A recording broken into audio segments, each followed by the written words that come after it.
I've seen people knock on the door of Nero Wolfe's brownstone, with everything from sob stories to subpoenas.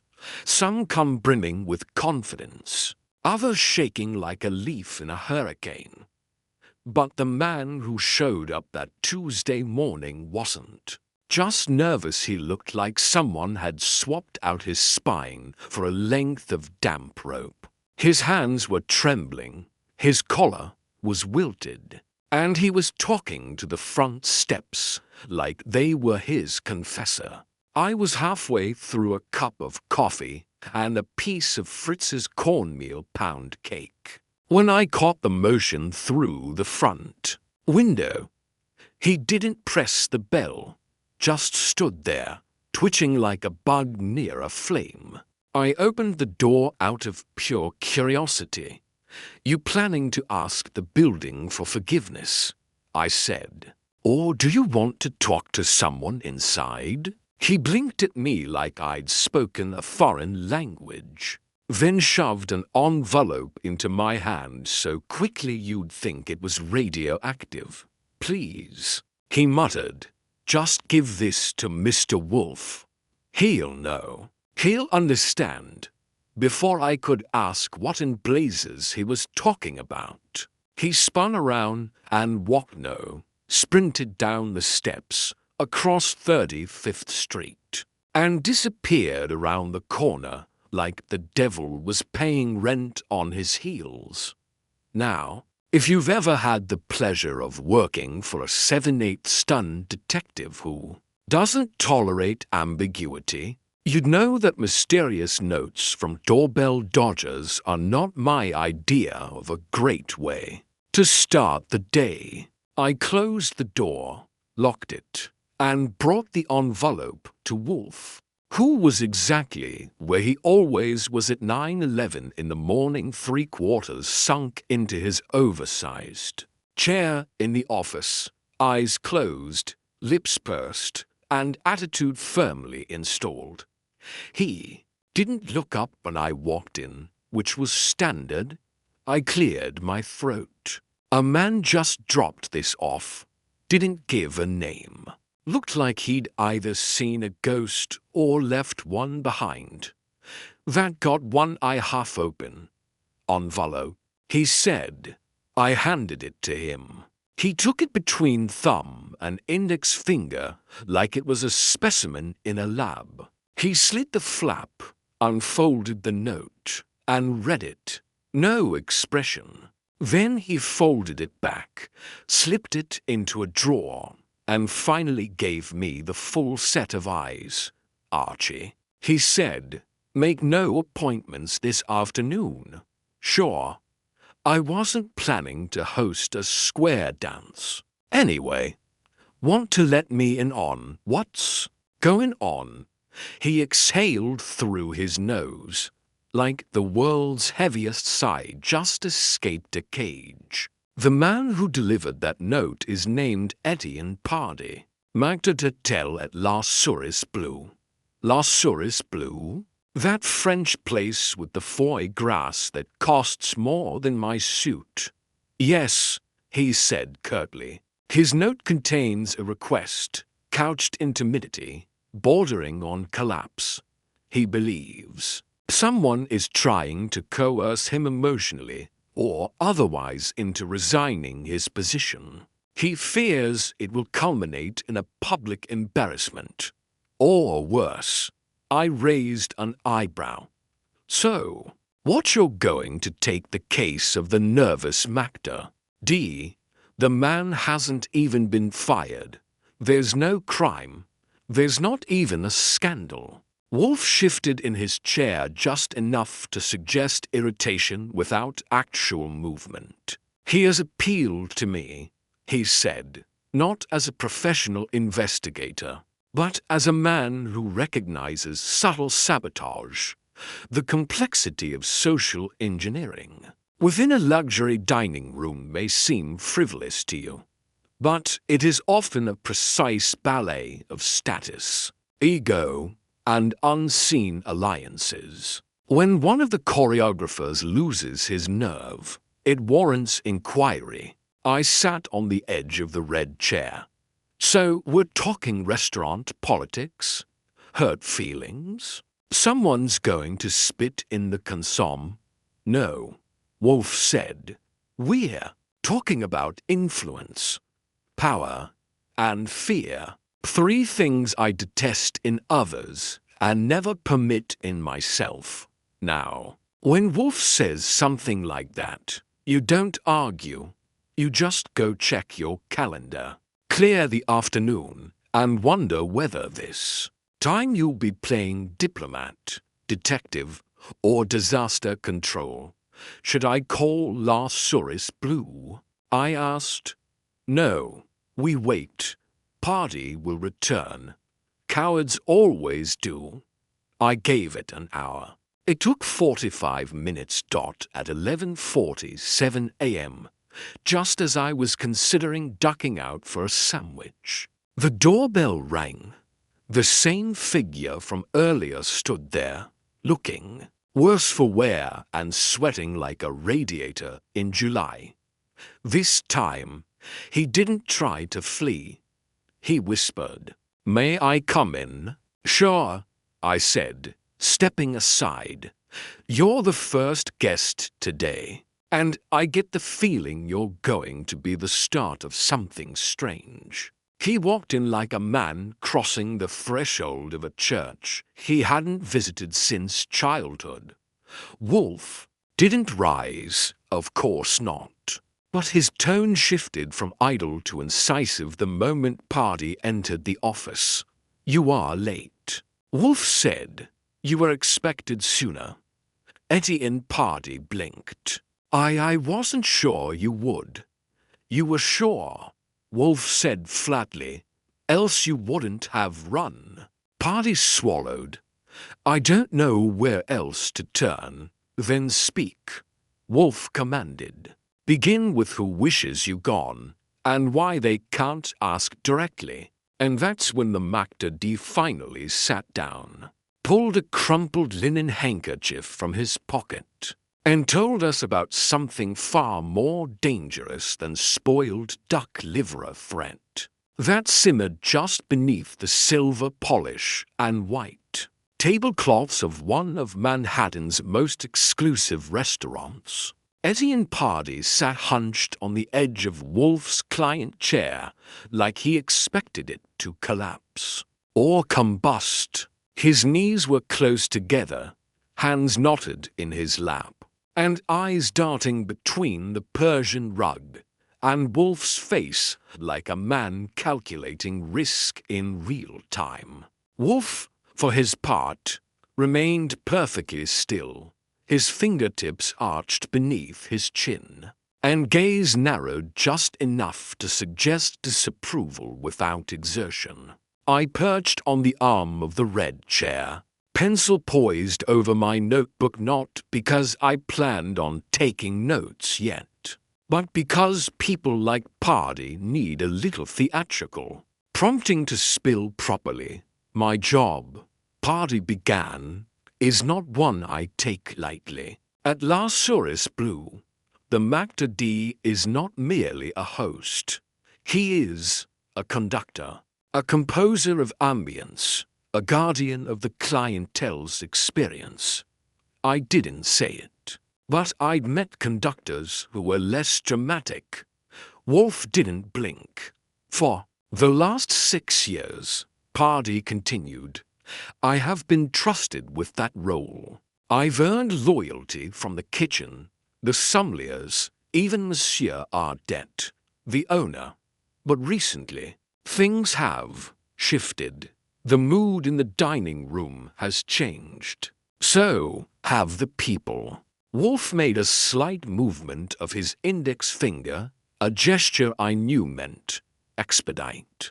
Party cleared his throat and leaned forward. "It began with a couple new regulars who appeared 2 months ago. He's American, she's foreign, likely Eastern European.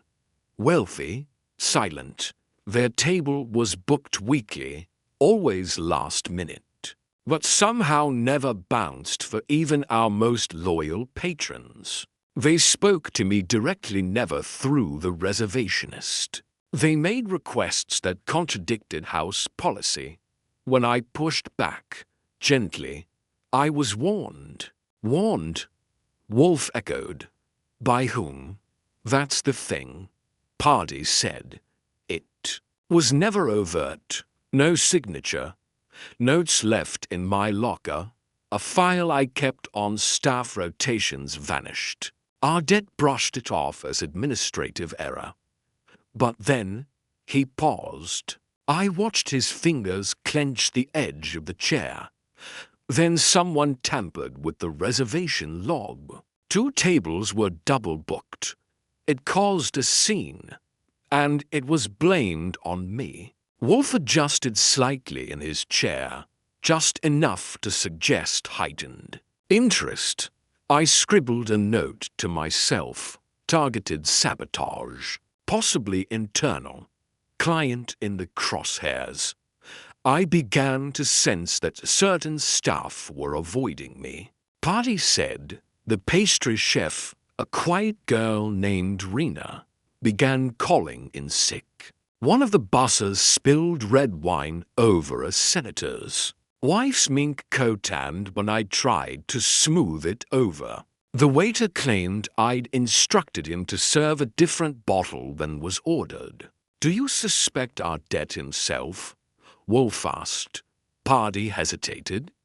I don't know. He's always valued appearances. If I was suddenly viewed as a liability, he trailed off. Wolfe sat back, finally allowing the silence to stretch. Then he spoke. Fear makes men foolish, he said. Sabotage disguised as incompetence. Intimidation masked as anonymity. It is a calculated strategy. You believe this couple is the fulcrum?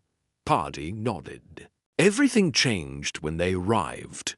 Their names are Mr. Merrow and Miss Zora. That's all I have. They never offer a surname when booking. Only a card. Very well, Wolfe said. You may go. Pardee blinked. You mean just like that? I have what I need for now, Wolfe replied. Mr. Goodwin will be dining at La Souris Blue tonight. You will not acknowledge him. He will observe. Pardee stood, wiping his palms on his slacks. I'm grateful, Mr. Wolfe. Do not be grateful. Be useful. I do not take kindly to wasting time. As Pardee left, Wolfe turned to me. Archie, you will make a reservation under the name Granger. Table for 1, 8p.m. Sure, I said. Do I bring a date? Or is this one of those monastic missions? You will bring your eyes and ears, Wolfe said. If anything else accompanies you, I shall consider it treachery. I saluted him. One trench-coated, solo, trencherman on duty. He closed his eyes again, as if dismissing the entire world. Now, for the record. I've tailgated suspects through steam tunnels, snuck into bank vaults, wearing a tuxedo, and once posed as a grief counselor to catch a blackmailer. But being asked to dress nice and eavesdrop while sipping white burgundy, that's my kind of fieldwork. Of course, I had no idea that by the end of that night, the Maitre D would be missing. The woman called Zora would be wearing blood on her sleeve, and someone at La Souris Blue would be very eager for me to stop asking questions. Dinner at La Souris Blue was supposed to be a quiet reconnaissance mission. Emphasis on quiet. I wore my second-best navy suit, polished my shoes, and even remembered to switch out my fountain pen for the one that doesn't leak under pressure. Wolfe had insisted I remain unobtrusive, which in a room full of watchful eyes and $90 entrees is like asking a shark to pass for a sardine. The Maitre was nowhere to be seen when I arrived. That wasn't a good sign. A substitute too young, too nervous, and far too quick to bow led me to a table near the rear corner, with a clean view of both the bar and the entrance. I noted the hostess whispering to the bartender. No one looked at me twice, but they were doing a good job not looking at me too obviously. I started with the escargots and moved slowly into the lamb. The food lived up to the hype, but the real flavor came from the people. Los Suris Blue had its own little ecosystem, half theater, half war zone. From my table, I started assembling the guest list, including a few names that would later become more than just background. First was Jean Ardette, the owner, who emerged from the kitchen hallway around 8:17, a glass of rose in hand, and a smile fixed so tightly I wondered if he'd borrowed it from a mannequin. He made small rounds at the prominent tables, mayors, moguls, and one woman in a white fox stole who looked like she charged rent to breathe near her. Ardette didn't glance in my direction. He was too busy performing the benevolent king of cuisine. Second came a man with the face of a retired boxer and the walk of someone used to carrying secrets. Roger style, head sommelier. He moved with crisp efficiency, whispering wine advice into ears that didn't deserve it. More than once, I caught him glancing at a table near the front, the one occupied by a tall man with a silver beard and a woman in black sequins. That, I assumed, was Mr. Nero and Miss Zora. They didn't act like a couple, more like co-conspirators. He barely spoke, and when he did, it was with eyes that never wandered. She, on the other hand, watched everyone, especially the staff. She leaned into the waiter when he poured, asked the hostess for a different napkin, and changed her order halfway through the appetizer. Every move she made demanded attention, but offered nothing. I've seen federal prosecutors with less poise. Behind them sat another key player I hadn't expected, Rena Tabari, the pastry chef Party had mentioned.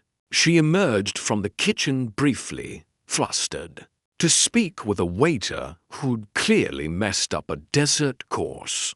She wore her chef whites-like armor and barely made eye contact with anyone. But I saw her flinch when Miss Zora laughed too loudly at something that meant something. The rest of the night passed with minor fireworks and undercooked filet, a misplaced bill, one gentleman who tried to flirt with the coat check girl and was escorted out politely but firmly. But the main drama began when Mr. Nero and Miss Zora stood to leave. She paused just long enough at the edge of the dining floor to look straight at me. A slow, glacial look. From the shoes up, I gave her the half nod of a man who's just another dinner guest, maybe a bored banker, maybe a private eye, maybe just a guy with too much interest in other people's wine. She held my gaze, then smiled. Not a friendly smile, something between I see you and I'll see you later. The moment they exited, the energy of the place shifted, staff loosened up. The nervous busboy finally wiped down a table without looking over his shoulder. Even Ardette took off his blazer and sat at the bar like a man who'd survived a storm. I paid my bill and made a brief detour, bathroom, rear hallway, then out through the service exit. Nobody stopped me, though I caught a sideways glance from Roger style as I passed. He was on his phone, whispering in rapid French. I jotted the number on my palm as best I could. When I stepped out into the cool night, I wasn't followed, but the scent of citrus-scented bleach clung to the cuffs of my jacket like a warning. Back at the brownstone, Wolfe was precisely where I'd left him planted in his chair, brandy. On the side table, lips pursed like someone had asked him to consider dancing. They were there, I said, tossing my notebook onto the desk. Nero and Zora. They have the vibe of diplomats with dirty hands. I've seen poker games with more warmth. Describe them, Wolfe said without looking at me. Nero's mid-60s, silver beard, stiff collar. Doesn't blink unless it's strategic. She's maybe mid-30s, pale to graceful, wears danger like perfume.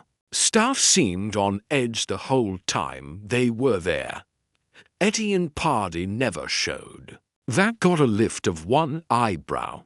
Also, I added, your friend Jean Ardette seems to be performing stability for someone. And Rena, the pastry chef, looks like she's carrying something heavier than flour sacks. Wolfe tapped his fingers together. You made contact, indirectly. Zora gave me a look that could chill champagne. He nodded, then finally reached for the notebook. After flipping through a few pages, he spoke. There are for figures of interest, he said, Ardette. The owner, whose reputation depends on silence, style, the sommelier, who may be compromised, Rena, the chef, who avoids conflict, and the woman, Zora, possibly the fulcrum of the entire construct. You think she's running the show? I think, Wolfe said, that she has been permitted authority where none was granted. A subtle usurpation, and Nero allows it, which suggests debt or dependency. He turned to the phone. I will speak with Saul. You will revisit the restaurant tomorrow, not as a guest. You will find Pardy if he is missing. I want to know why. If he is frightened, I want to know who last saw him before he disappeared. I gave a low whistle. You think something's already happened? I think, Wolfe said, that fear has a half-life, and Pardy's is expiring. I went upstairs to change, and when I returned, Wolfe had already dictated a short list of instructions to Fritz. It included ordering fresh basil, banning interruptions after 9, and calling Inspector Kramer tomorrow should circumstances compel clarification, which told me Wolfe expected things to escalate, and soon. We'd just started to scratch the surface, and already the balance inside La Souris Blue was tipping. Between a Magda D to frightened to stand his ground, a woman who surveyed the staff like property, and a vanished file of staff rotations. We weren't hunting for just the source of sabotage anymore.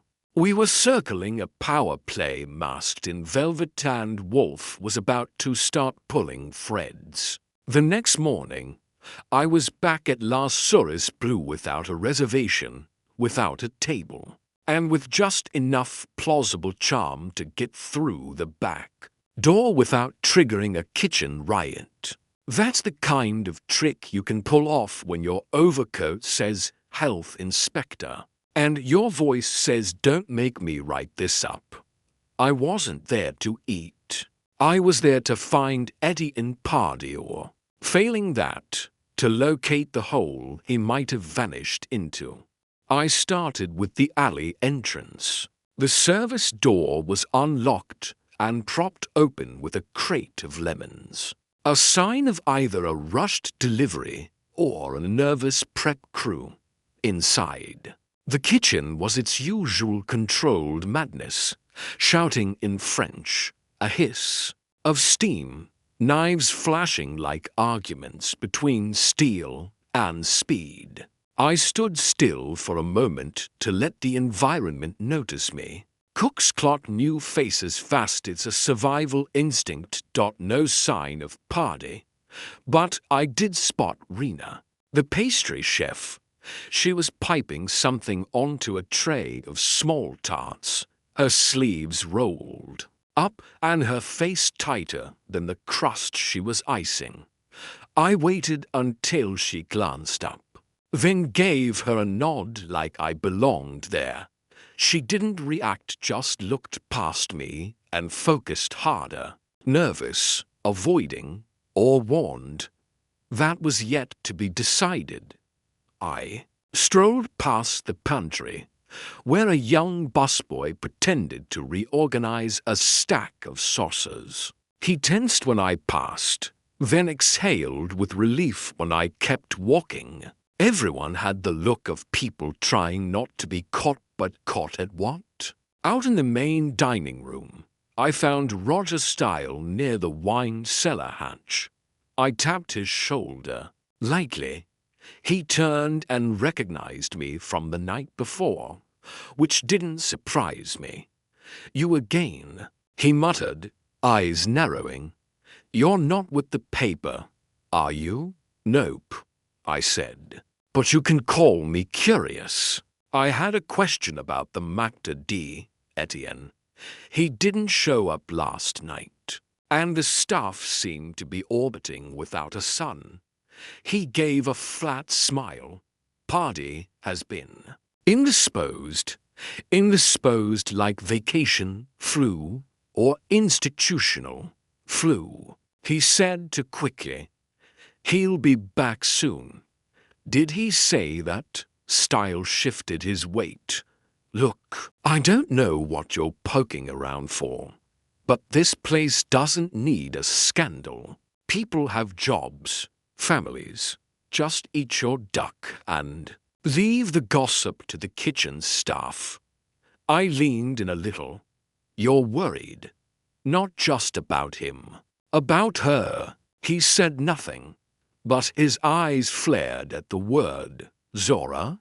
I asked quietly. His lips twitched. "I don't know what she is. All I know is, the second she walked in, this place started forgetting its own rules. Jean Ardet's afraid of losing. His investors, the waiters, are scared to cross her. And Party, he tried to keep his standards. Maybe that was the mistake. Was it Zora who had it in for him? I'm not saying that, but you're not denying it either." He turned away. "We're done. Fine by me. I already had what I needed, a crack." Someone was pulling strings, and people were feeling the tension. I moved to the front, near the host stand, where the new girl, late 20s, blonde bob, polite but guarded, was sorting reservation cards. I flipped on the charm. "Evening was lovely last night. You handled the rush like a pro."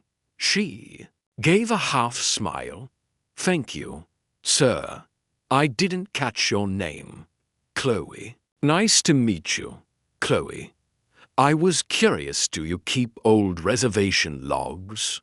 I have a bet with a friend about how often Mero and Zora book their table." She blinked. "Oh, I don't know if I can show those, of course," I said smoothly. "Just curious if it's weekly, every Thursday, right?" She hesitated. "It used to be Thursdays, but they changed recently. Now it's whenever they want. Mr. Ardet told us to always say yes, even if the table's booked. Yes, even if the entire dining room is full." She looked down at the desk. "Yes." Etienne wasn't thrilled about that, was he? She didn't answer, but she didn't need to.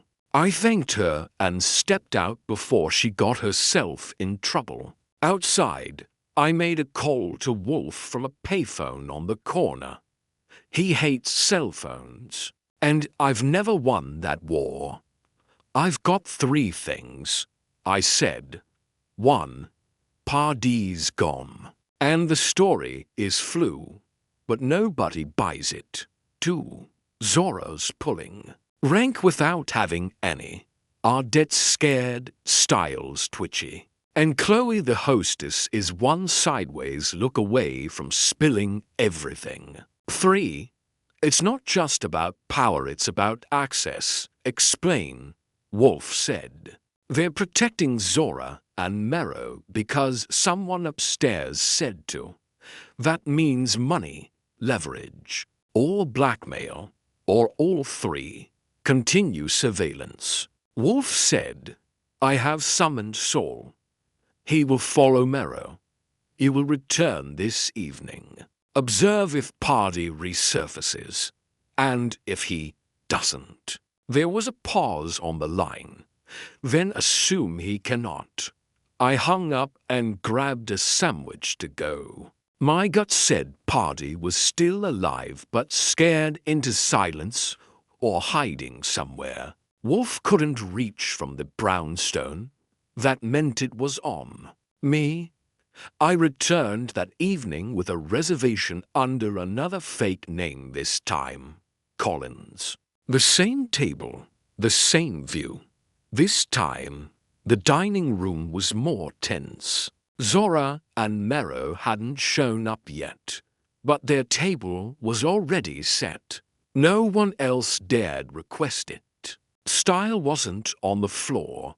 Rena stayed in the kitchen, and Ardette, he paced more than poor Dot by 8:40. Nero and Zora still hadn't appeared. Dot at 8:52. Jean Ardette got a call at the host stand. I couldn't hear the words, but I saw the color drain from his face. He motioned for one of the waiters, young guy, olive skin, sharp jawline, and whispered something. The waiter nodded and headed toward the service door in back. That's when I made a choice Wolfe wouldn't love. I stood, dropped a tip big enough to keep the waiter silent for life, and followed. I caught up with the kid in the alley behind the kitchen. Hey, I called out. Going somewhere? He jumped. What?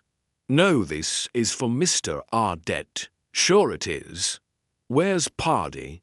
He flinched. I don't know what you're talking about. You do. And if you don't tell me now, the next person asking won't be as polite. They might even wear a badge.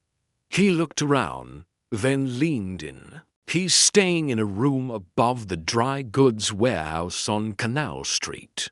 Ardette's paying for it. He's not allowed to talk to anyone, Zora said. He stopped. Too late, Zora said. I repeated. She said if he showed his face again, everything would collapse. He took off running after that. I let him go. I already had the address when I returned to the brownstone that night. Wolfe was finishing a bowl of corn chowder, but paused long enough to hear my report. Pardee's being hidden, I said. Voluntarily or not. I've got the address. Wolfe's lips pressed into a line. Very well, he said. Tomorrow. You will retrieve him. What if he won't come? You will persuade him. And if he can't be found, then, Wolfe said quietly, we are no longer dealing with influence. We are dealing with force. I made it to Canal Street just before 9 the next morning. The warehouse wasn't much to look at. 3 floors of washed-out brick, with a rust-stained fire escape and a side door that had seen better hinges. The Dry goods label on the entrance looked legitimate, but the lock on the top floor said someone cared about what was behind it. I knocked. Nothing. Knocked again. Harder. Still nothing. Then I tried the handle. It was open. The hallway smelled like old paper and burnt coffee. There was a thin layer of dust on the floor, but a set of footprints ran down the middle, recently made. I followed them to the last door on the right. It was half closed. I pushed gently. Eddie and Pardy sat on a fold-out chair next to a cot. He looked smaller than before, like a man who'd been squeezed into a corner and forgot how to expand. His tie was missing, and he wore the same suit from his last visit to the brownstone, only more wrinkled and missing a button near the collar. He didn't stand when I walked in. "You found me," he said. "Not hard," I replied. "Your employer's version of witness protection lacks subtlety. Why didn't you show up at the restaurant?" "I wasn't allowed." "By whom?" "Does it matter?" He rubbed his temples. "It's over. I was told that if I just disappeared quietly, the restaurant could move forward. No scandal. No shame." I looked around the room. No suitcase. No phone.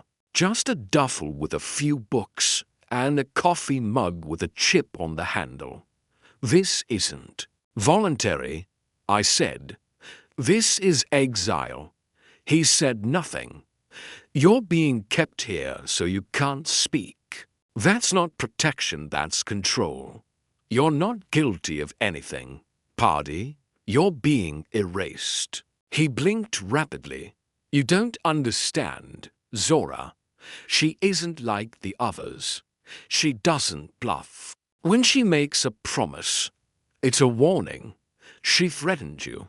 "No, she offered me a choice. Stay and let everything crumble, or leave quietly, and the restaurant stays intact." "And you believed her?" He nodded. "Because the moment I pushed back, reservation logs went missing. Complaints appeared in the customer records that I never saw. Staff stopped looking me in the eye. She made me radioactive." "Why?" He looked down. "Because I didn't want to seat her last minute during a private event.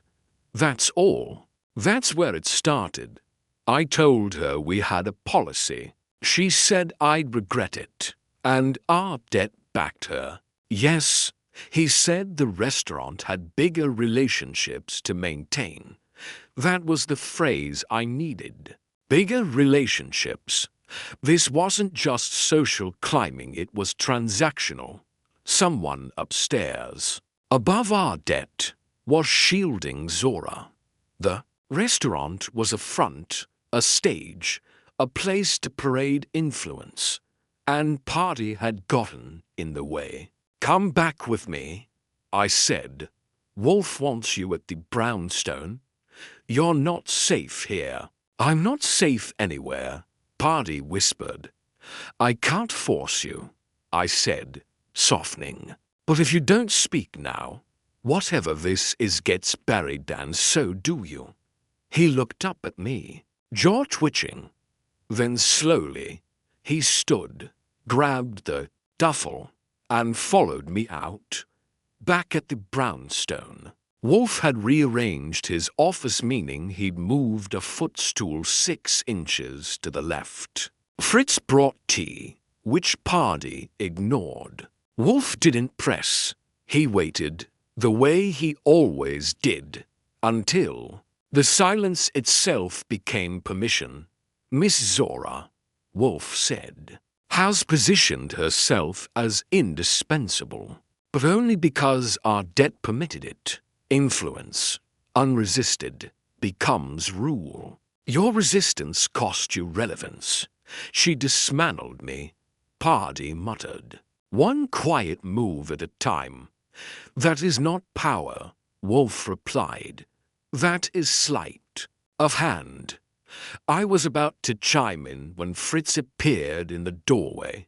Sir, he said, something has arrived for Mr. Wolfe. He held up a small box and marked, no return address, but hand-delivered.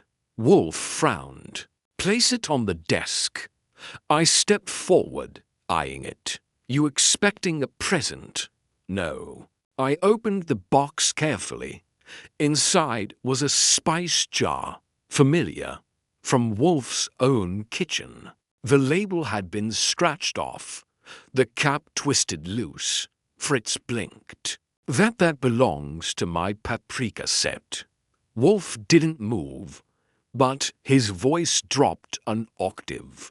Check the rest. Fritz vanished to the kitchen. I held the jar up to the light. There was a small note inside, rolled tight.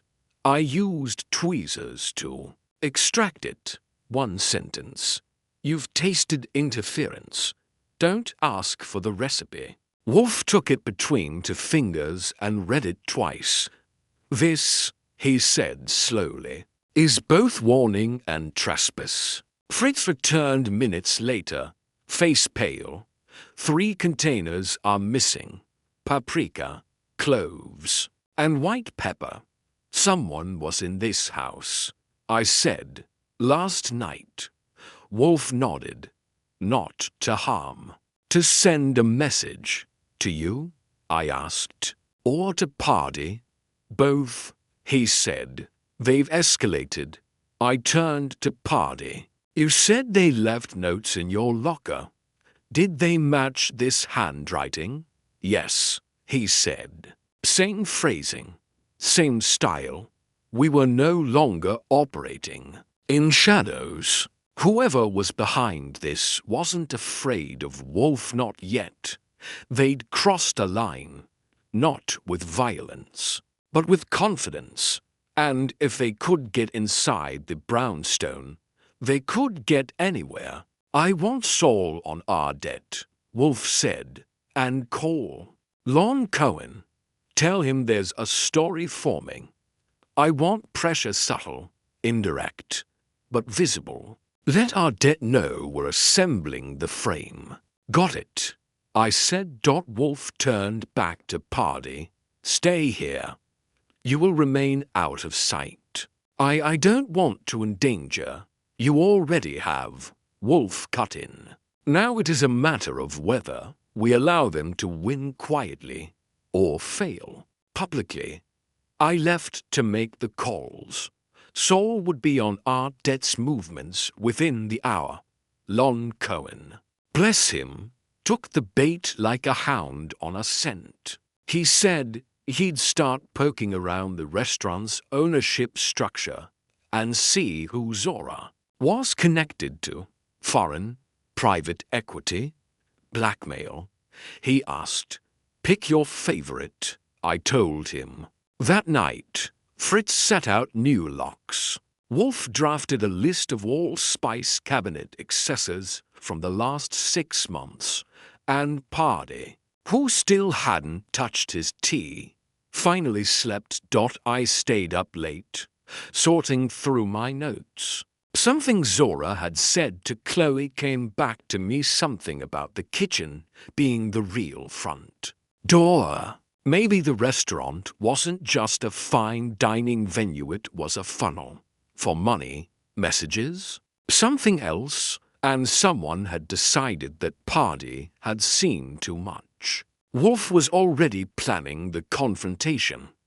I knew it, but he wouldn't call it that. He'd call it invitation by necessity, and whoever answered that invitation would be forced to talk. There are 2 kinds of messages in this world: those people want you to hear, and those they want you to feel.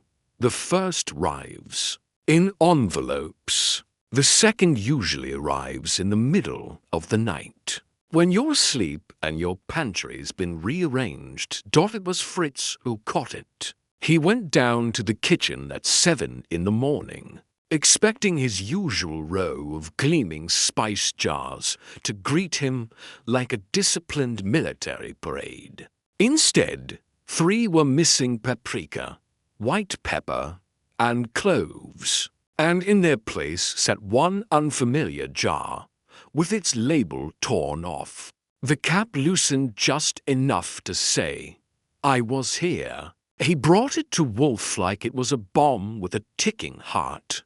"I was just coming in from my morning jog, not a habit.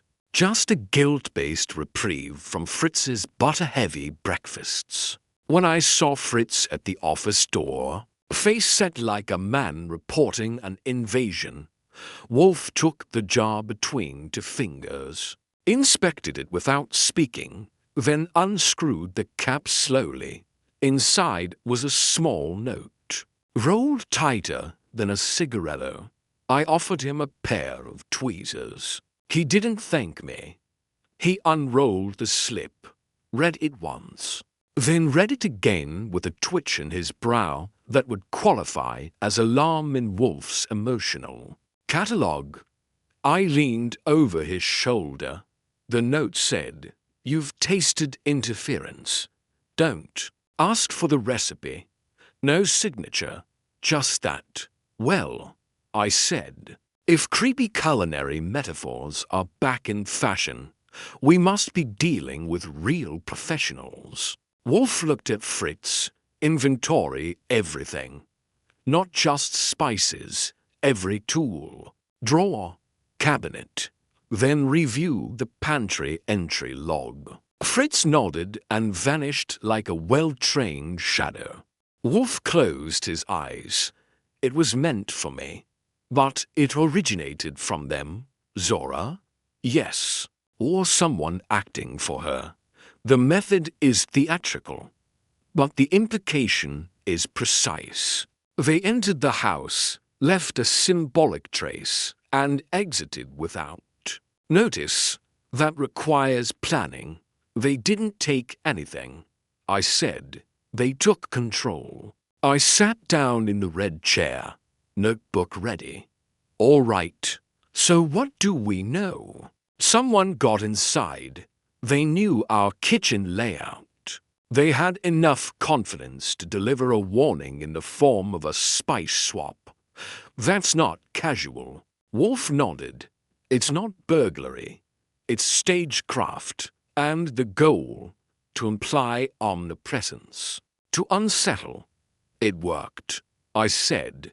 Across the room, Party had just walked in.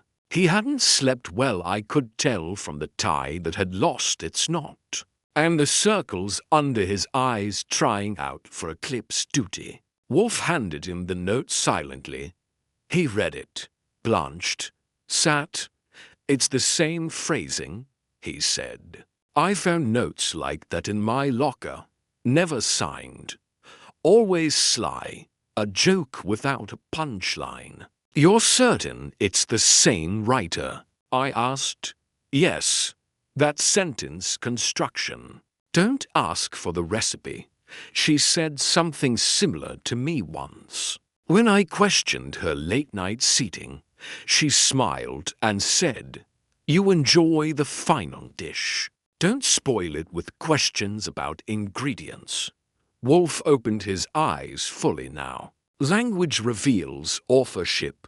She's assertive, indirect, and manipulative. Every phrase cloaks threat with civility. I was about to ask another question when Fritz returned with a written inventory list.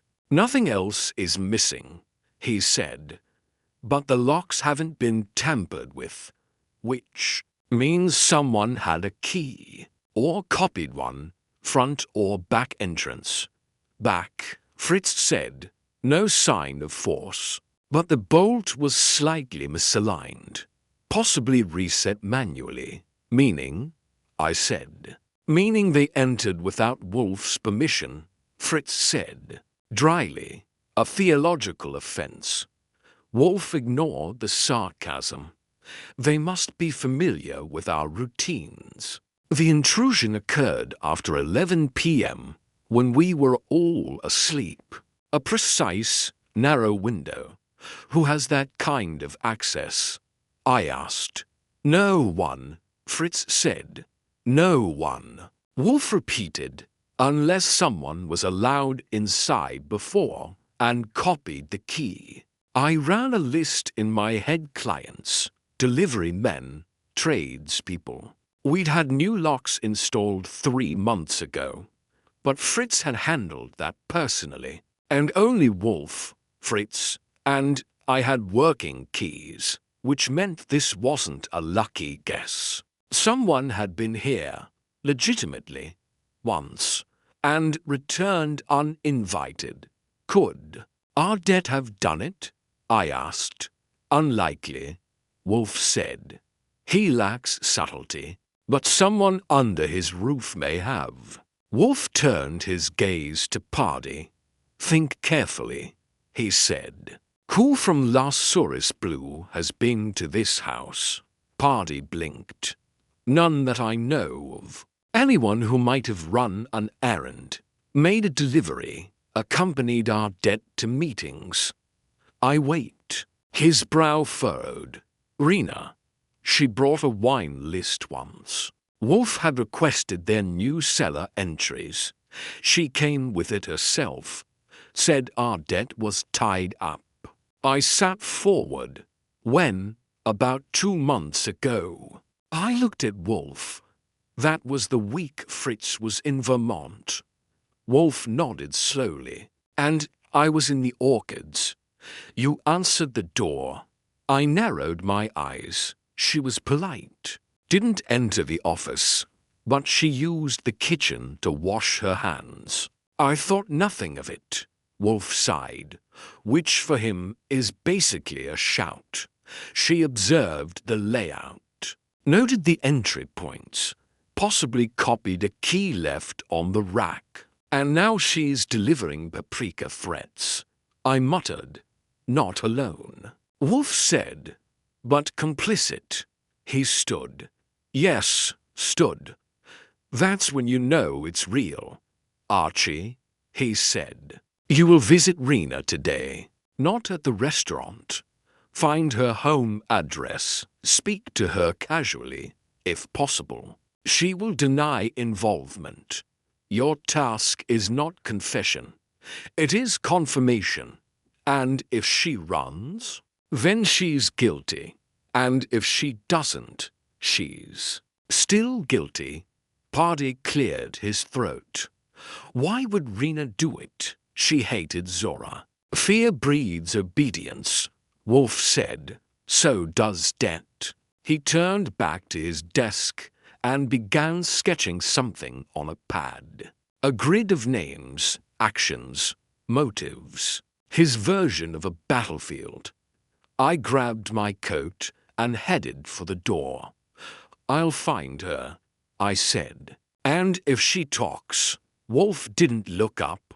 Then we moved to the next course. Finding Rena Tabari wasn't hard.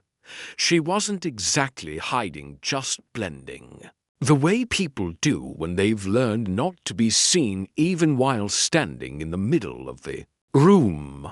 I started with the restaurant's personnel file, which I borrowed temporarily and without permission from the host stand at Las Suris Blue. Under the distracted nose of Chloe, she'd stepped into the back to deal with an irate vegan couple who didn't appreciate foie gras as a concept, which gave me about 90 seconds to flip through the folders in the drawer labeled kitchen. Rena's address was scrawled in neat block letters for 121 Mulberry, Apt, 3B, Lower East Side. Not upscale, but not rundown either. I gave her an hour to finish any morning prep she might have started, then headed over with a newspaper tucked under one arm, and the charm turned just high enough to suggest I might be selling something instead of asking too many questions. She opened the door in sweatpants and a faded Cornell sweatshirt, hair pulled into a practical bun, face absent of any makeup or guile. When she saw me, her eyes narrowed. "You," she said. "Me." I agreed. "You're from the restaurant." "I'm not," I said, stepping back slightly, palms visible. "But I've eaten there. I've also asked a lot of questions. Thought maybe you had a few answers tucked between your baking sheets." She didn't slam the door, which I took as a sign of either tolerance or exhaustion. "Why would I talk to you?" "Because you look tired of keeping your head down. And because someone broke into my employer's kitchen and left a little note where the paprika should have been. That got a reaction, just the eyes widening. Then a quick pivot to the left. She walked away from the door and left it open. I followed her into a clean but cluttered apartment. Cookbooks, stacked ingredients, pastry tools laid out like surgical instruments. She sat at the table and motioned for me to do the same. I did. "I didn't break in," she said quietly. "I believe you." She looked surprised. "But I think you helped someone who did." "I didn't have a choice." "There's always a choice." She shook her head. "Not with Zora." "Bingo. You've seen what she does to people," Rena said. Etienne tried to stand up to her.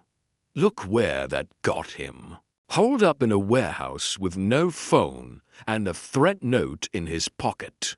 I said. "She doesn't yell. She doesn't threaten outright. But things just start happening. Files disappear. Complaints show up that were never made, and no one backs you up. You're just left standing there, wondering when the ground will go." I watched her fingers clench around her coffee mug.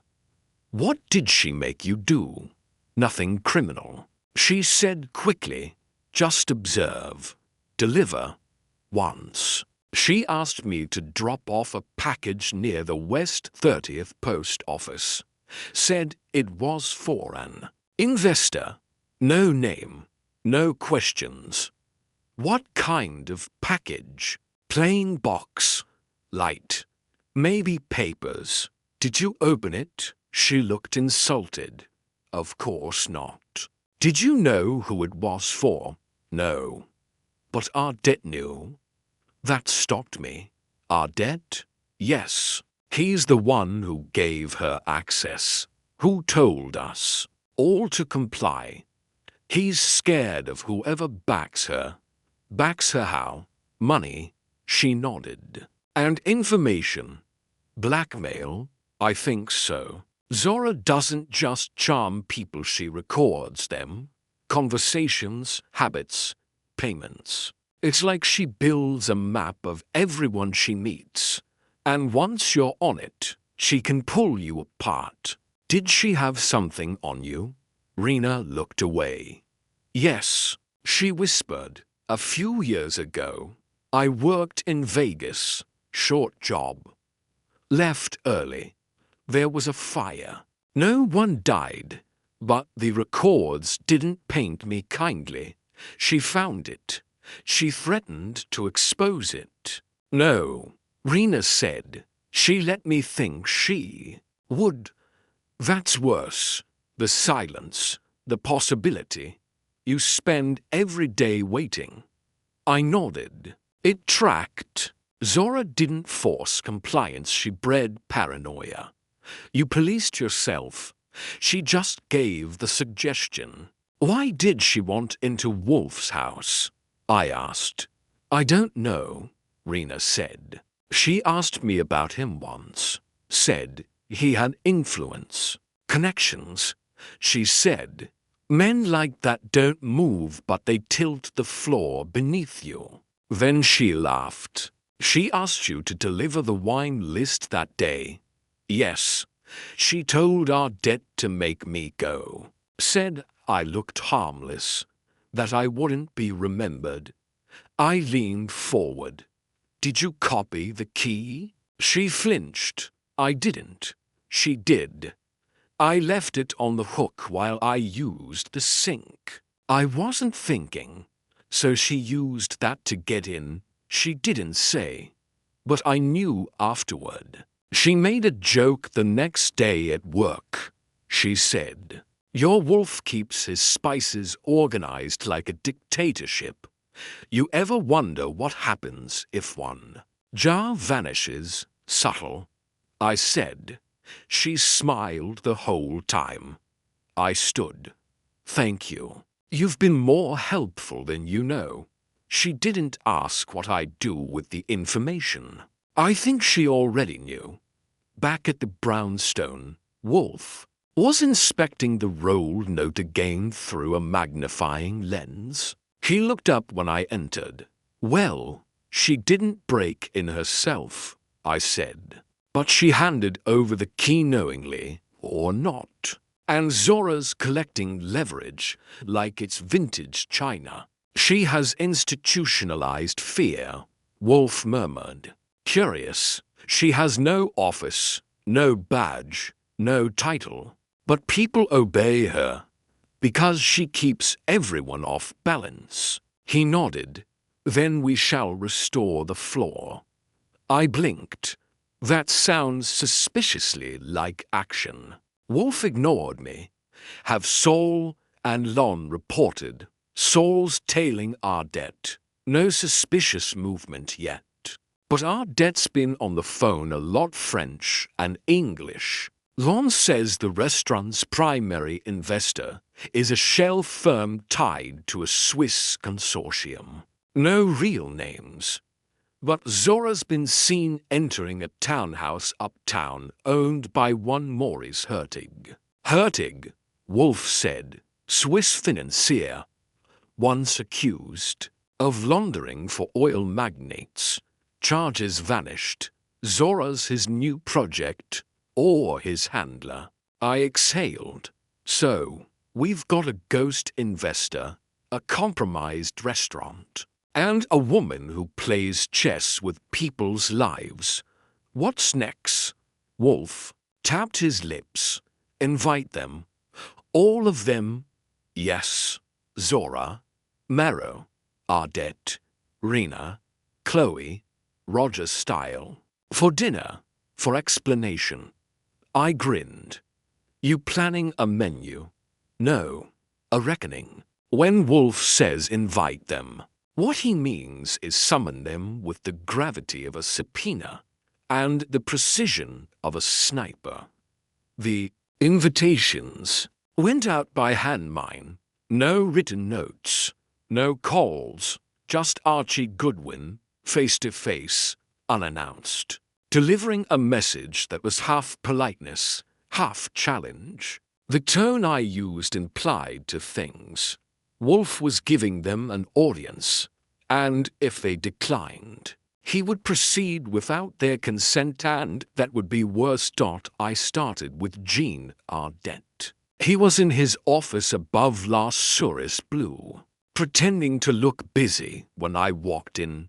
"You," he said flatly. "Again, you sound disappointed. What do you want?"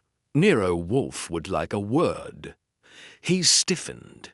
"Wolfe doesn't speak to people like me. Apparently, he's making an exception," I said. "You'll be at the brownstone. Tomorrow at 3 p.m. Don't be late. There will be others." His eyes narrowed. "Who?"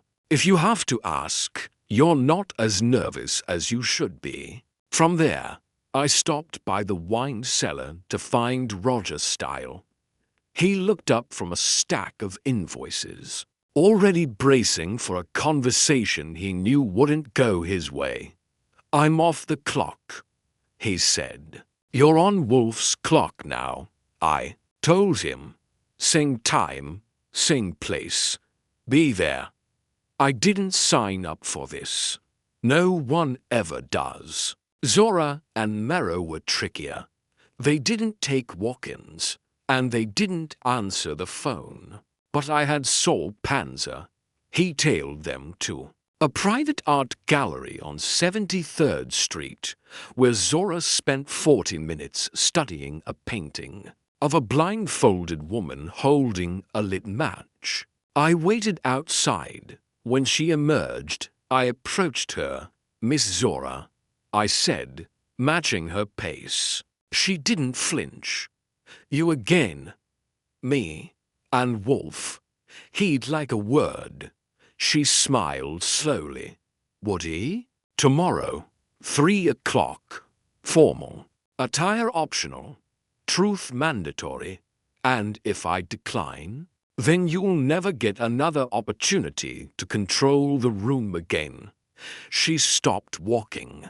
Nero stood a few paces behind, silent as always. She tilted her head. "You think I'm afraid of Nero Wolfe? I think you're curious. And for someone like you, that's a worse affliction." She considered it. "We'll be there." I left before she could change her mind. Back at the brownstone, Wolfe was in rare form.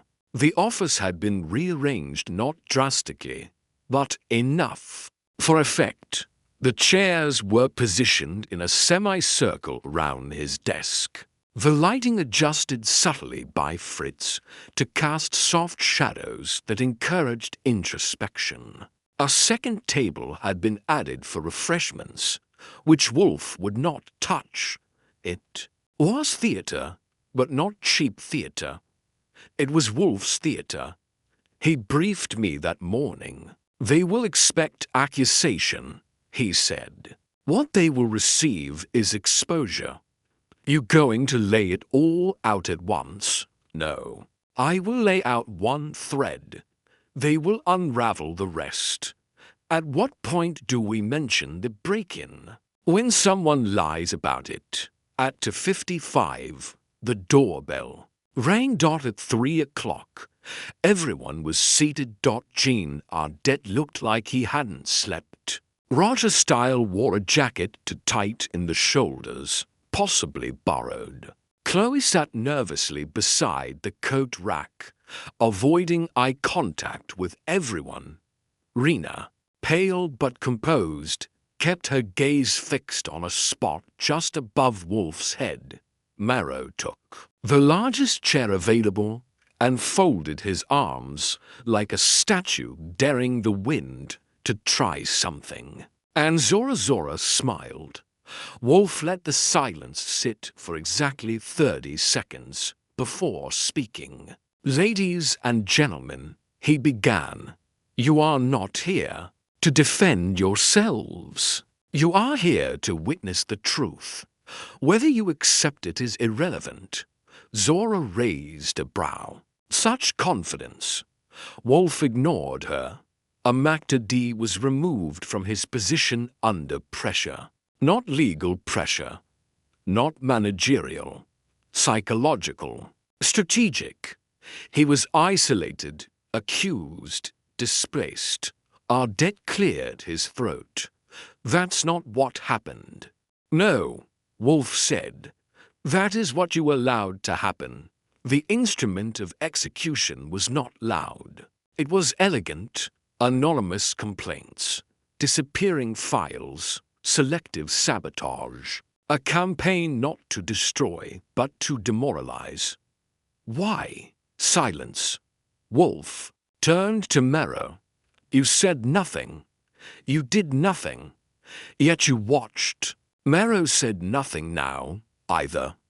Wolfe shifted to Zora. "You orchestrated a reordering of hierarchy in a setting where hierarchy is sacred." "Why?" Zora smiled. "Because no one stopped me." "Incorrect," Wolfe said. "You failed to account for inconvenience and for guilt." He turned to Rena. "Miss Tabari." She flinched. "You delivered the wine list to my kitchen. You left a key unattended." She opened her mouth. closed it. Zora turned. You didn't. She did. Wolfe cut in. And you used it. Not to steal. To warn. You left a spice jar. And a note. Zora's smile faded. Just slightly. Wolfe turned to Ardette. You allowed her access because you were told to.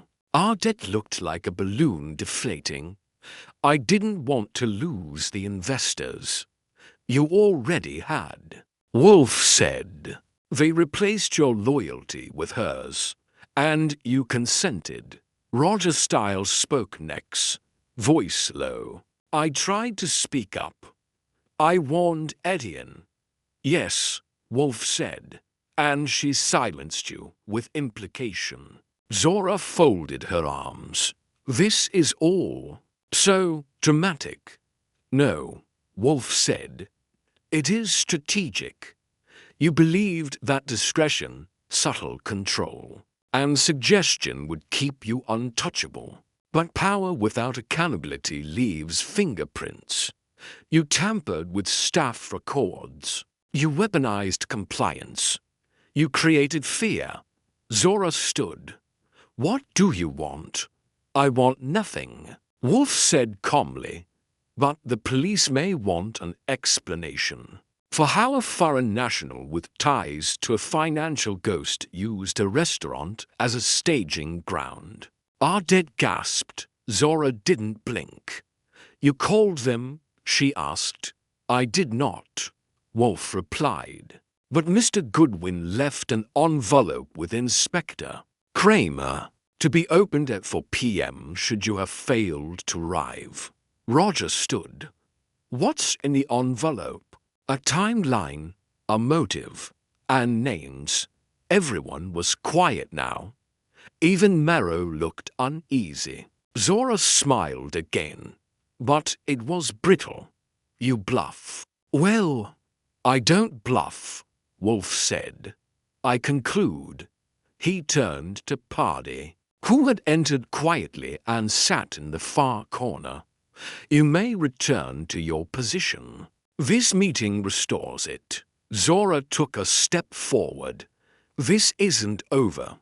It is, Wolfe said. You lost the room. And she had. No one defended her. Not even Marrow. By for 10. They were all gone. Wolfe didn't move for a long time. Then he finally spoke. Fear is a seasoning, he said. Used sparingly, it sharpens.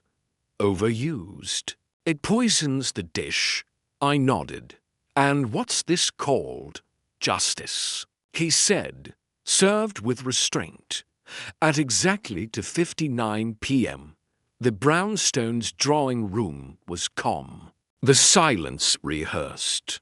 The seats positioned as though the truth had already arrived and was simply waiting to be acknowledged. I stood near the bookshelves, playing unofficial usher, while Wolfe settled into his chair like an emperor holding court. There were no drinks, no fruit, no distractions, just the thick smell of polished wood and unease. By 3 o'clock. They were all seated, as instructed. Jean Ardette came first, early, his hands fluttering nervously in his lap. He sat upright, the posture of a man hoping stillness might ward off blame. Roger Stiles followed, expression blank, necktie askew, gaze darting anywhere, but at Wolfe. Rena arrived silently, her movements calculated, dressed in charcoal grey, and carrying herself like someone already on the stand. Chloe trailed behind them, her fingers wrapped tightly around a leather-bound notebook she clearly wasn't using.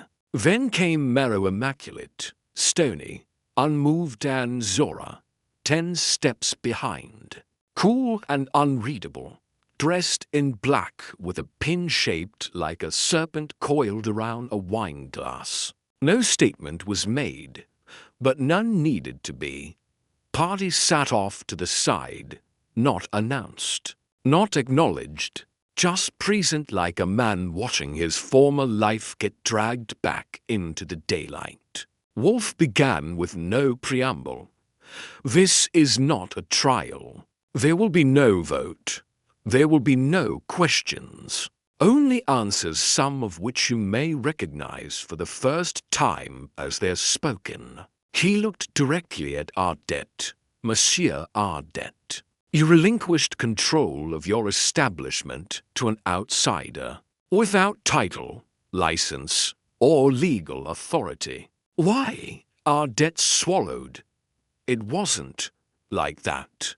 It was exactly like that, Wolfe snapped. You feared financial reprisal. You feared exposure of entanglements.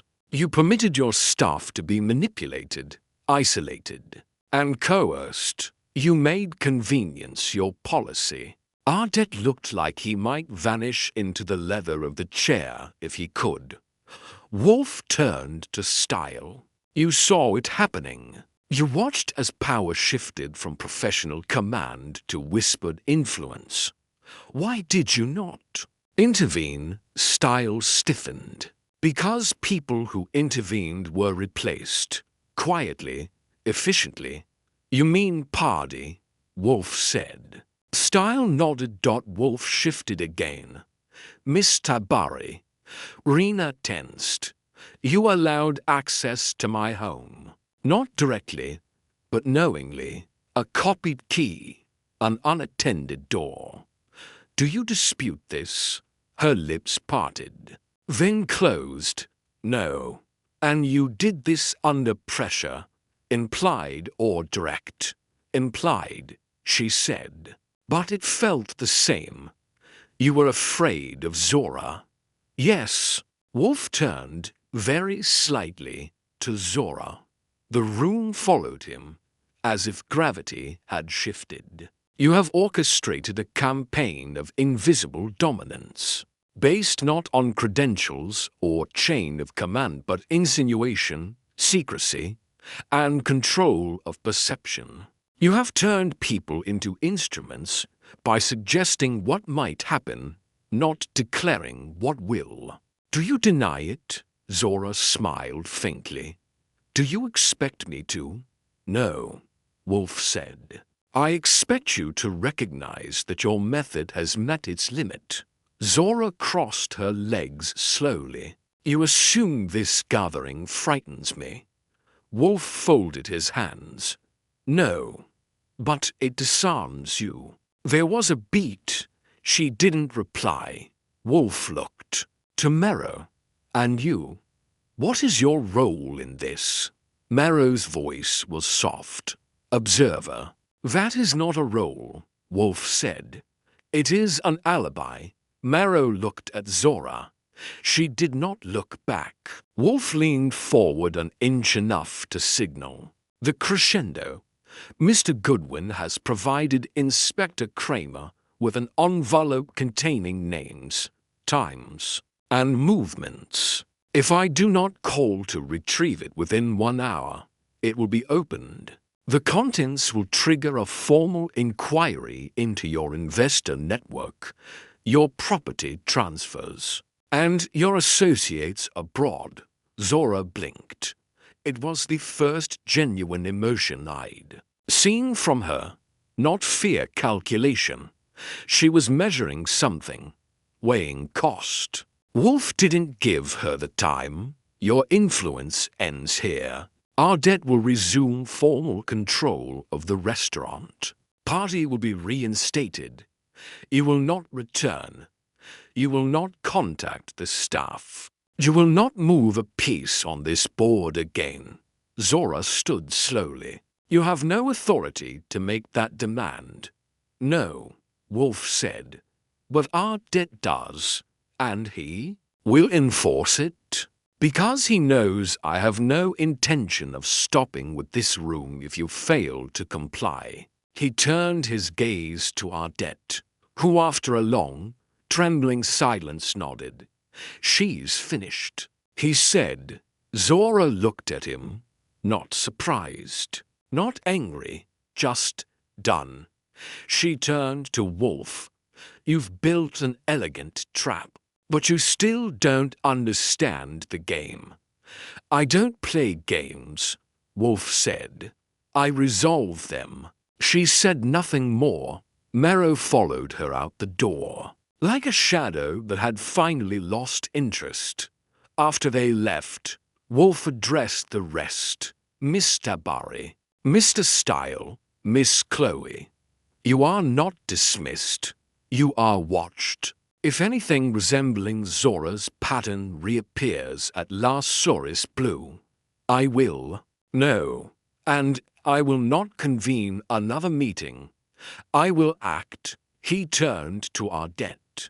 You have the opportunity to clean your house. If you do not, I will bury it in correspondence and subpoenas. Ardette nodded. Now, Wolfe said, you may all go. They filed out in silence, leaving only Pardee, Wolfe, and me. Pardee stood. I don't know how to thank you. Don't. Wolfe said, do your job. Restore the order. When Pardee left, Wolfe leaned back and closed his eyes. You know, I said, for a man who hates people, you sure know how to control a room full of them. It's not hatred, he murmured. It's exhaustion. With them, no. With the predictability of their cowardice. I poured myself a drink. So what now? He didn't open his eyes. Dinner, he said. Fritz has promised trout with almond glaze. Back to normal? No. Wolfe said. Back to tolerable. The next day was quiet, unnervingly so. The kind of quiet that Wolfe likes, and I usually don't trust. Fritz served breakfast as if the events of the previous day hadn't rattled every spice jar. In the kitchen, his eggs perfectly coddled, his toast warm to the edges, and not a single mention of the uninvited guest who had once tampered with. His pantry. Wolfe sat in his chair with a copy of Le Monde and a furrowed brow. The kind that meant he wasn't reading the articles he was thinking in headlines. I gave it until 10:15 before asking the obvious. Well, are we done? No. Wolfe said. Now we confirm it. I leaned back. You already exposed Zora in front of everyone. Her power collapsed. Ardette folded like cheap origami. Pardee's back. Rena and the others got the warning. What's left? The architecture, Wolfe said. You saw the room shift. But structure is not always visible. I need to understand the foundation. She was to come. She surrendered without resistance. You think she still holds cards? I think she left one unplayed, and I intend to flip it. He rose slowly, deliberately, and moved to his desk. From the bottom drawer, he pulled out a sealed manila envelope and handed it to me. Call Inspector Kramer. Have him come here. Now. I didn't question it. When Wolfe pulls something from the bottom drawer, it usually means something's about to change direction, often sharply, and without a seatbelt. Kramer showed up just after 11, looking like a man who'd rather be solving a triple homicide than walking into Wolfe's office. On a sunny Wednesday, Goodwin, he grunted. Wolfe. Inspector. Wolfe nodded. I appreciate your punctuality. You don't appreciate anything, Kramer said, planting himself in the red chair. You called me like I was a butler with a gun. What's this about? Wolfe handed him the envelope. Please open it. Kramer did. With the suspicion of a man who's been baited before. He pulled out 2 photographs and a short typed summary. After a moment, he whistled. You serious about this? Entirely. Kramer looked at me. Did you know? Nope, I said. But I'm about to. Kramer turned the photo toward me. It showed Zora not in the restaurant, not in an art gallery, but seated in a townhouse study beside Maurice Hertig, the elusive Swiss investor Lon had mentioned. They weren't discussing wine. They were signing a document. Below the image, the report outlined the entity in question. Belcaire Trust Limited, a shell company registered in Zurich, connected to 2 shuttered European hospitality firms and 1 recently dissolved private security contractor. The kicker? A pattern of investment in upscale venues that later suffered discreet scandals before folding or being acquired at a loss. La Souris Bleu, Wolfe said quietly, was the next one on the list. Kramer flipped to the last page. So, she was never there to control the restaurant, just to destabilize it. Wolfe nodded. She applied selective pressure, dismantled internal loyalty, and seeded fear. Once the staff fractured, morale would decline. Subtle reputation damage would follow untraceable, but effective. By the end of the fiscal quarter, Belcaire would offer to rescue the establishment through acquisition, for a fraction of its worth. And our debt never saw it coming? I asked. He suspected, Wolfe said. But denial makes cowards out of business owners, Kramer grunted. And she's done this before. At least twice, Wolfe said. Same pattern. Different cities. You want me to charge her with sabotage? I want you to prevent the next one, Wolfe said. Whether you do so by legal means or by applying heat elsewhere is your decision. Kramer folded the file slowly. She's not going to wait around to be questioned. No, Wolfe said. Which is why I've taken the liberty of alerting the Department of Financial Services.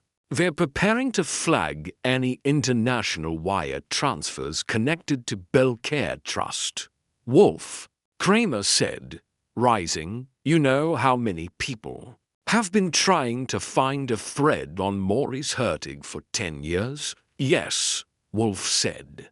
And they failed because they looked at Hertig. I looked at his palm. Kramer tucked the file under his arm. You may have bought yourself a quiet afternoon. Don't ruin it. When he left, Wolfe poured himself a glass of beer. Yes, beer, not brandy. That was the second sign something serious had just closed. You suspected this from the start? I asked. No, Wolfe said. I suspected something larger than Zora's ego. She was precise, but not careful. She wanted influence, not ownership. That made her a weapon, not a general. You think she's done now? She's been exposed. The pattern's been identified. Her advantage was anonymity. Now she has none. Still, I said. She walked out of here like someone planning her next move. She may, Wolfe said, but not here. Not in my city. He finished the beer and placed the glass back with mathematical precision. Across the room, Party stepped into the doorway. Mr. Wolfe, yes, I wanted to say thank you. Not just for restoring my position, for clearing the fog. You were not the victim of gossip, Wolfe said. You were the target of design. There's a difference. See that you remember it. Party nodded and left. I sat down across from Wolfe and finally allowed myself to exhale. You know, I said, For a man who avoids conflict, you do a hell of a job starting it when it counts. Conflict, Wolfe said, is best engaged from a distance, like chess or artillery. I laughed. So, what's next? He closed his eyes. A book, a chair, and trout for dinner. But I had the feeling this particular dinner would taste a little more satisfying than usual. The next 3 days passed like a held breath. No headlines, no rests, no formal statements, just quiet, and in Nero Wolfe's brownstone. Quiet is its own kind of justice. But beneath that silence, things shifted, small movements, soft admissions, cracks closing and some staying open just wide enough to remember. Where they were, Etienne Pardy returned to La Souris Bleu the following Monday. No announcement, no reinstatement ceremony, just walked through the doors in a fresh suit, nodded at the new hostess, checked the reservations, and picked up where he left off as if he'd only stepped out for a cigarette and 3 days of emotional exile. The staff didn't question it. They adjusted. That's how institutions work when the storm passes without blowing the roof off. They go back to normal, but they remember the weight of the wind. Rena Tabari stayed on as pastry chef. Wolfe had offered to find her other work through an acquaintance in Brooklyn, but she declined. Said she'd rather prove herself where she failed to act than run somewhere to pretend she hadn't. Wolfe respected that, at least, as far as Wolfe respects anyone who once gave an intruder access to his kitchen. Roger Style, the sommelier, became noticeably more polite in his emails. He also switched to a slightly more affordable Burgundy recommendation on the wine list, which, as Fritz smugly noted, was finally a sign of repentance we can taste. Jean Ardet, ever the figurehead, shifted into something new, someone who stopped pretending to be in charge and quietly began to actually lead.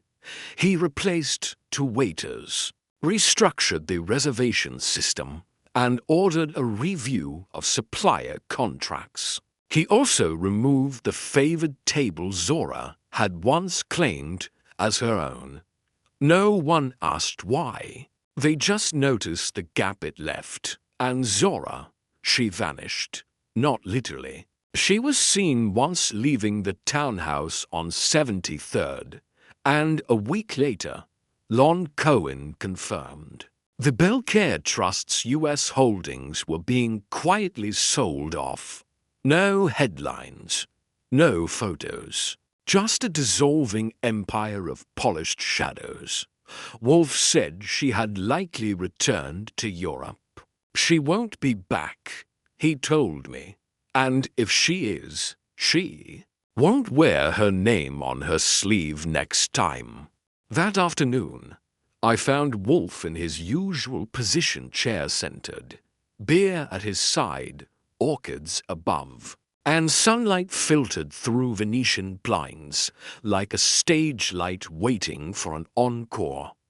You know, I said, I keep thinking about what she said, that we didn't understand the game. She was wrong, Wolfe replied, eyes closed. We understood it. We simply refused to play by her rules. You think she's done for. She's adaptive, but her method depends on mystery. Now, she's a name in Kramer's files and a photo in the Federal Network. Her tricks have been documented. That is the death of subtle power. I walked over to the desk and tapped the spice jar we'd never thrown away, the one she tampered with. You want me to toss this finally? No, Wolfe said. Leave it. As a warning, as a reminder, that even order can be disrupted, and that disruption, when refined, can be more dangerous than violence. I sat. What do you think she really wanted? Wolfe's eyes opened slowly. To create dependency, he said, to make herself irreplaceable. That is the purest form of control.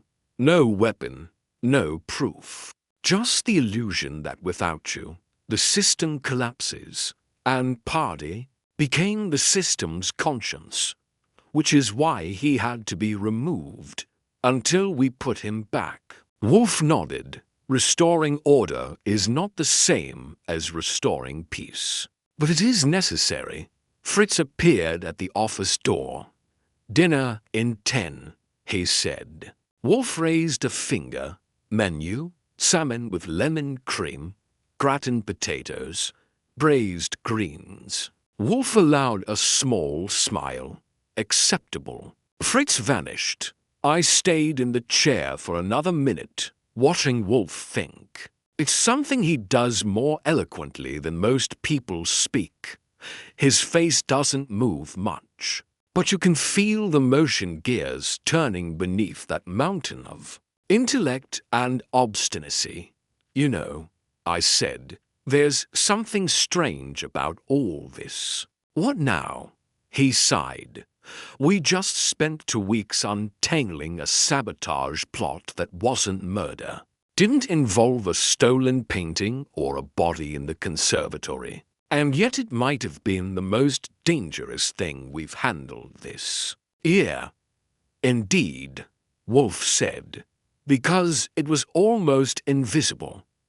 That's what gets me. Zora didn't need guns, or knives, or even lies. Just silence.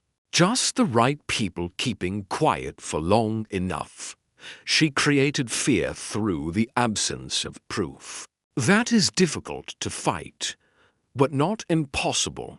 No, Wolfe said. It simply requires someone who prefers clarity over comfort. Like you, like me. Dinner was ready a few minutes later. Wolfe stood, stretched exactly once, and followed the scent of lemon and dill like a bloodhound in slow motion. We ate in silence for the first few bites. Fritz had outdone himself as usual. Wolfe complimented the gratin. I complimented myself for not asking any more questions. After the plates were cleared, Wolfe sat back with a small sigh that meant satisfied or as close to that emotion as he ever allowed himself to get. He looked at me, finally, over the rim of his beer glass. Goodwin. Yes, there is an art, he said, to knowing when to let people fall and when to catch them.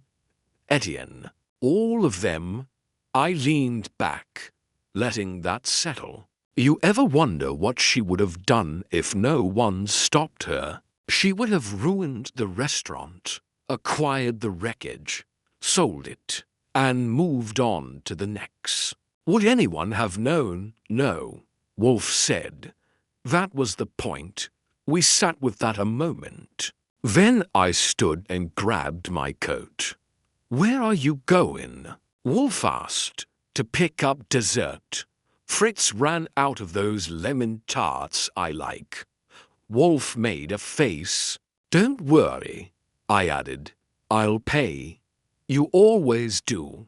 Wolfe muttered as I headed for the door. I turned back. Wolfe, yes, you. Ever afraid someone might try the same trick again? They will, he said. But they won't succeed. Why not? He looked at me with that heavy calm that says he's always 5 moves ahead, even when the game board is hidden. Because next time, he said, they'll know I'm already watching.